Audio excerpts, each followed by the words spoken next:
Hello friends, I am Aprati. Welcome back to our channel Plants Space. हमारे कुछ viewers की query है कि क्या गर्मियों में हमें पौधों में कावडंग यानी गोबर की खाद या वर्मी कंपोस्ट देना चाहिए या नहीं, क्या ये हमारे पौधों के लिए अच्छा है। तो आज हम इसी टॉपिक पर बात करेंगे, लेकिन उससे पहले हमारी एक व्यूअर का कमेंट है कि उनके विंग का फ्लावर्स यानी सदाबहार के जो फूल हैं उनका साइज़ छोटा हो रहा है, तो ऐसा क्यों है और उनको क्या करना चाहिए।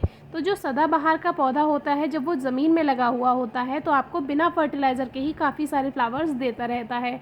लेकिन जब ये पॉट में ग्रो किया हुआ होता है तो ये एक सीमित मिट्टी में लगाया हुआ होता है और उसको टाइम टू टाइम फर्टिलाइज़र की ज़रूरत होती है अच्छी ग्रोथ करने के लिए, अच्छे फ्लावर्स देने के लिए। तो उसमें आप हर 30 से 35 दिन में यानी कि लगभग 1 महीने में उसमें कावडंग, वर्मी कंपोस्ट या कोई भी लिक्विड फर्टिलाइज़र ऐड कर दीजिए और कम से कम 2 से 3 घंटे की धूप ज़रूर दीजिए प्लांट को। और बहुत ज़्यादा नमी नहीं बनाइए मिट्टी में, हल्की ही नमी रहनी चाहिए, पानी बहुत ज़्यादा नहीं देना है। प्लांट अच्छी फ्लावरिंग करेगा जल्दी से ही। और अब आते हैं अपने टॉपिक पर, यानी कि क्या हमें प्लांट्स में कावडंग यानी गोबर की खाद या वर्मी कंपोस्ट गर्मियों में देना चाहिए या नहीं, क्योंकि ये गर्म हो जाता है और प्लांट्स को नुकसान भी पहुंचा सकता है। लेकिन ऐसा बिल्कुल नहीं है कि आप बिल्कुल ही फर्टिलाइज़र देना बंद कर दें। वीडियो नंबर 357 हमने शेयर की हुई है, जिसमें हमने बताया है कि गर्मियों में या बारिश के मौसम में आपको कौन सा फर्टिलाइज़र प्लांट्स में देना चाहिए। लेकिन हमारे काफ़ी व्यूअर्स हैं जिनके पास कोई दूसरा ऑप्शन नहीं है, या तो उनके पास गोबर की खाद यानी कावडंग है या फिर वर्मी कंपोस्ट है। तो ये जो मेन रूट बॉल है यानी तने के पास का, स्टेम के पास का ये जो हिस्सा होता है, ये मेन रूट बॉल होता है। इससे थोड़ी थोड़ी दूरी पर आप कावडंग या वर्मी कंपोस्ट या जो भी आपके पास किचन वेस्ट मैन्योर है आप दे सकते हैं।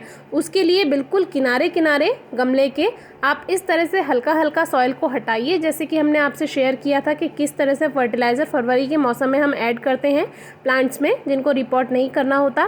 तो हल्का हल्का आप मिट्टी को हटाइए और ज़्यादा ऐड नहीं करना है। इस तरह से लगभग 2 मुट्ठी आप कावडंग या वर्मी कंपोस्ट हर 20 से 25 दिन में या 1 मंथ में यानी 30 दिन में आप इस तरह से 2-3 मुट्ठी साइड साइड में हल्का सा डाल दीजिए। और जब जब आप इसमें पानी देंगे तब तब धीरे धीरे इसमें से जो लिक्विड है वो जो रूट्स हैं वहाँ तक पहुँचाते रहेंगी और पौधे को पोषण मिल जाएगा, यानी कि प्लांट्स अच्छी ग्रोथ भी कर लेंगे और उनको कोई नुकसान भी नहीं होगा। इस तरह से ये काम आप चारों तरफ गमले में कर दीजिए और ज़्यादा फर्टिलाइज़र नहीं, 2-3 मुट्ठी से ही आपका काम चल जाएगा, क्योंकि ये देसी खाद होता है, वर्मी कंपोस्ट, गोबर की खाद, तो ये आराम से बहुत अच्छे से वर्क करता है। तो बहुत ज़्यादा नहीं देना है, लगभग 2 से 3 मुट्ठी फर्टिलाइज़र इस तरह से हम रूट्स के साइड साइड में, पॉट के साइड साइड में दे देंगे। यानी मेन रूट बॉल जो है उससे दूर से देना है, क्योंकि इन दिनों टेम्परेचर हाई रहता है, तो बहुत ज़्यादा फर्टिलाइज़र का यूज़ ना करें। और वीडियो नंबर 357 आपको डिस्क्रिप्शन बॉक्स में मिल जाएगी, तो वो ज़रूर चेक कीजिए। उसमें लिक्विड फॉर्म में बताया है आपको फर्टिलाइज़र, तो वो बहुत अच्छे से वर्क कर पाएगा। और ये दूसरा तरीका है, जैसे ये दूसरा गमला है, इसमें हम 2 मुट्ठी खाद लेकर के इस तरह से जो गमला है उसमें ऊपर सॉइल में बिखेर देते हैं कुछ इस तरह से, और हल्का हल्का गुड़ाई करके इसको मिट्टी में मिक्स कर देंगे। यानी मेन रूट बॉल तक ये नहीं जाएगा और कम मात्रा में रहेगा, तो बहुत ज़्यादा गर्माहट मिट्टी में नहीं हो पाएगी। तो इस तरह से आप गर्मियों में भी वर्मी कंपोस्ट या कावडंग ऐड कर सकते हैं। सरसों की खली का प्रयोग ना करें इस समय, क्योंकि सरसों की खली ज़्यादा गर्मी बना सकती है पौधों में। आप चाहें तो लिक्विड फॉर्म में दे सकते हैं, थोड़ा उसको डाइल्यूट ज़्यादा कर लीजिए पानी में, यानी कि एक हिस्सा अगर आप लिक्विड लेते हैं सरसों की खली का तो उसको लगभग 15 हिस्सा पानी में मिलाइए। यानी 1 कप अगर आप सरसों की खली का लिक्विड ले रहे हैं तो 15 कप उसमें पानी मिलाइए। उस तरह से आप प्लांट्स में दे सकते हैं हर 1 मंथ पे, यानी 30 डेज़ में।